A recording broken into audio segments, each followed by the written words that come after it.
যেদিন কেহ আসবে না কারো কোনো কাজে,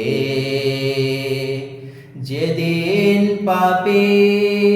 পাপের বোঝায় মরবে লাজে, যেদিন কেহ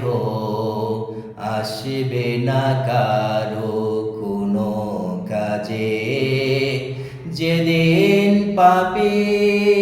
পাপের বোঝায় মরবে লাজে,